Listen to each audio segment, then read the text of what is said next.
When we talked about questions that began with according to the passage, we said that the answer was usually underlinable in the passage. Extension questions, or questions that ask us to either infer information, or guess at what the author believes, or what the passage might suggest.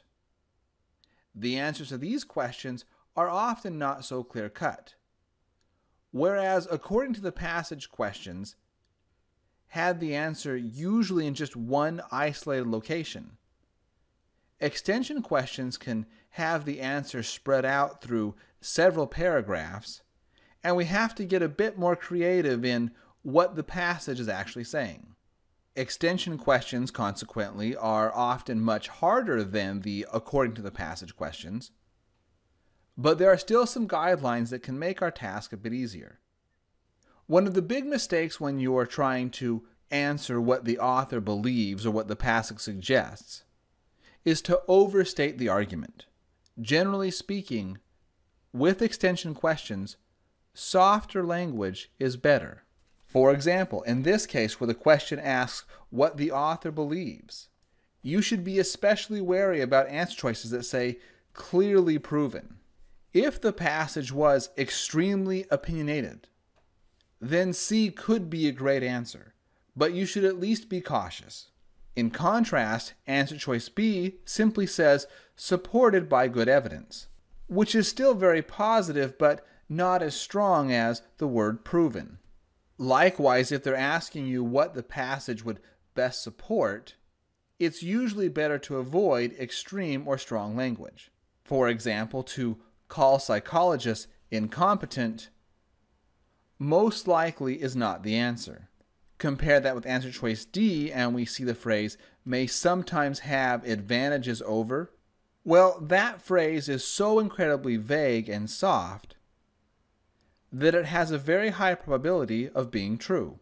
We talk about this in greater detail in the critical reasoning videos, but as a general rule for reading comprehension, if a question asks what the author believes or what you could gather from the passage, generally speaking, softer language is better.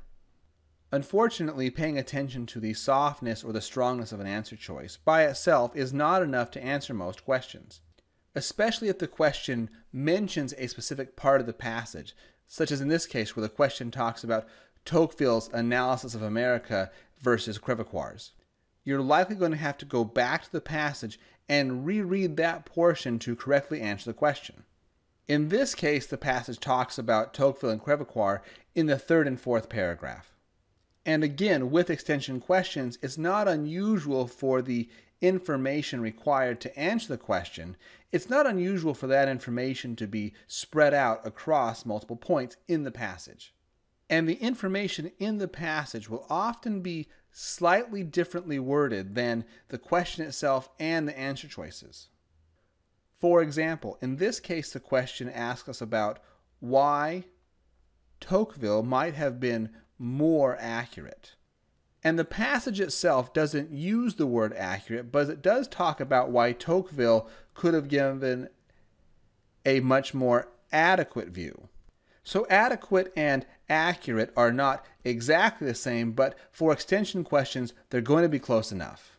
The way the passage is structured, the author mentions that Tocqueville had a much more adequate view in the third paragraph, but it isn't until the end of the fourth paragraph that the author actually explains why, where the author says that he, meaning Tocqueville, added to Crèvecoeur's earlier sketch with a complex understanding informed by Republican convictions. In this case, the correct answer ends up being B, or a belief in Republican principles. Notice how the passage doesn't say the word believe.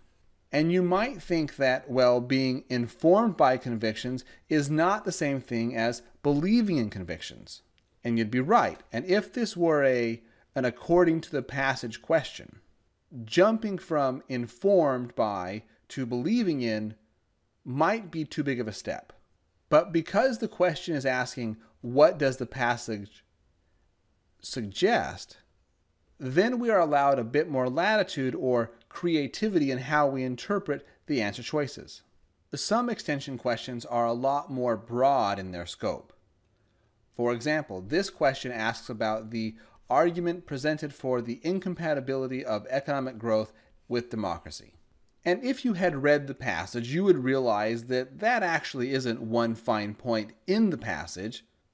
Instead, that is the theme or the thesis of the entire passage. So we're looking really at a big picture extension question, in which case we really need to pay attention to the tone of the argument. The question is asking us, how would the people who believe this passage, how would they feel about South Korean workers being required to keep a certain percentage of their income in a savings account? The passage does not mention anything about South Korea, so our answer is really just going to be educated guesswork. While the passage doesn't specifically mention requiring workers to keep money in their savings account, the passage does mention concerted state action. And they mention that there is indeed a need for this comprehensive concerted state action. And later in the passage, they mention that nation building is very hard or formidable, and that oftentimes this governmental authority is needed. So we at least get the sense that the ideas mentioned in the passage, at least to some degree, are in favor of strong government action. They think it's a good thing. And oftentimes just recognizing the tone of the passage towards a specific idea, whether that tone be positive or negative, recognizing that tone is often enough to eliminate all but the correct answers. If we look at our answer choices, we see answer choice B talks about instability. That's a bad thing. Blocking development in C, that's bad.